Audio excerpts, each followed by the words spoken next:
আমরা বর্তমানে গয়াতে ঢুকেই পড়েছি। এখানে এসে একটা দোকানও দেখতে পাচ্ছি।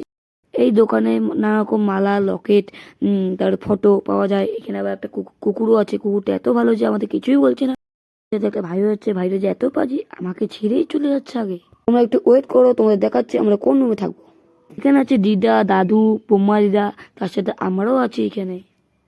আমি তোমাদের উপরে নিয়ে যাচ্ছি, একটু তোমরা ওয়েট করো। এখানে এই ভাইটা যে কি দেখছে আমি সেটা জানি না। সাথে সাথে উপরে চলে আসলাম। এত সুন্দর আবহাওয়া দেখতে পাচ্ছি, ভাবাই যাচ্ছে না। আমি সাথে সাথে রুমেও নেমে আসলাম। আমরা এখানে এসে একটা ছবিও তুলে নিলাম। কেমন লাগছে আমাদের তোমরা সেটা কমেন্টে জানিয়ে দেন। আমরা প্রায় মন্দিরে চলে এসেছি। তো আমরা মন্দিরে সবাই মিলে প্রবেশ করছি। এখানকার পরিবেশ এত সুন্দর লাগছে আমাদের। এখানে অনেক লোক হাত তুলে পুজো দিচ্ছে, ব্রাহ্মণ মন্ত্র করছে। আমরা প্রায় মন্দিরে ঢুকে গেছি।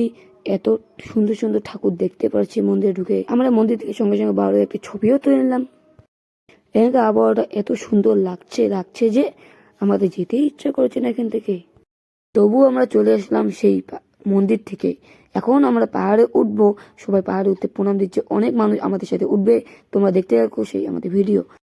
আমরা প্রায় অর্ধেক চলে এসেছি। এত সুন্দর লাগছে উপর থেকে পাহাড়ের আবহাওয়াটা। এখানে একটা ঠাকুর আছে, আমরা সবাই প্রণাম দিলাম। আরো ওটা বাকি আছে, আমরা রওনা দিলাম। তোমরা দেখতে থাকো। আমরা প্রায় পাহাড়ের উপরে চলে এসেছি। তোমরা অনেক দোকানপাট দেখতে পাচ্ছেন। এই দোকানগুলোতে পুজোর জিনিস পাওয়া যাচ্ছে। পাহাড়ের উপরে উঠে দাদুদের সাথে একটা ছবিও তুললাম। পাহাড়ের উপরে উঠতে উঠতে আমাদের রাত্রি হয়ে গেল। Good bye.